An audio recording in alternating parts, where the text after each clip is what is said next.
Arsenic and Old Lace, and I'm also president of Players here at MSU. I am a Theater Studies English Education double major. I'm a senior. Arsenic and Old Lace and I have had a relationship since childhood. It's my mom's favorite comedy. So lines like "charge" and "oh, who could that be?" have always been in my family. So I know this play like the back of my hand, and I thought it would be good for Players because it gets a lot of people involved. It's a little bit of a limited set, but it's good for what we have in the lounge. And it's super fun, and it involves this crazy family. And lucky enough, it's a dark comedy that falls on the weekend right after Halloween.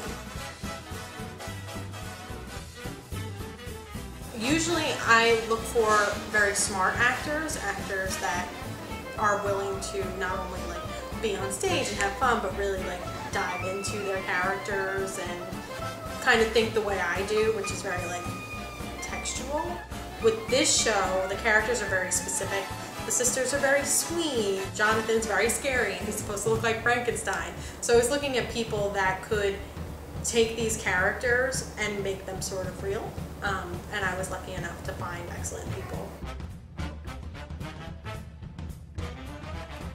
First we have our little reading, and that's great, and then we do our blocking and our stumble-throughs, and we run through. And then I talk with the actors about, well, why are they doing certain things, what is your objective, that kind of nonsense. Which isn't nonsense, but you understand what I mean. I guess my favorite director, oh, this is so musical theater of me, but it's probably Vincent Minnelli. I love his movies, and they were just a very big part of my childhood and how I see things. The film version of Arsenic and Old Lace is actually very, very close to the play. The only difference is in the play, Elaine and Mortimer are only engaged, and in the movie they actually get married before the show begins. And the ending is a little different, but I won't give that away. We're going to put them in makeup. They're going to have wrinkles. They're going to have gray hair.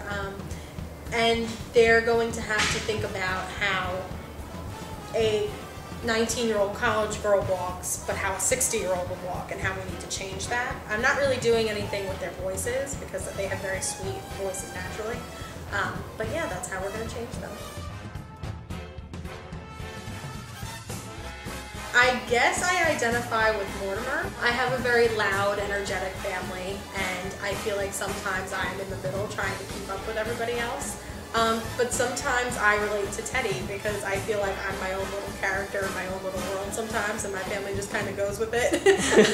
So yeah, I definitely relate to the idea of doing whatever you need to do to keep the family intact.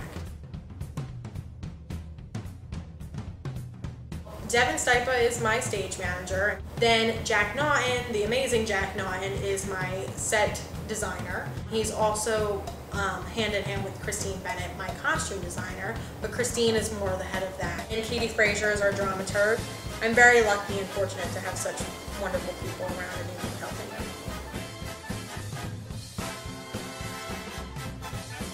The show is the first weekend of November.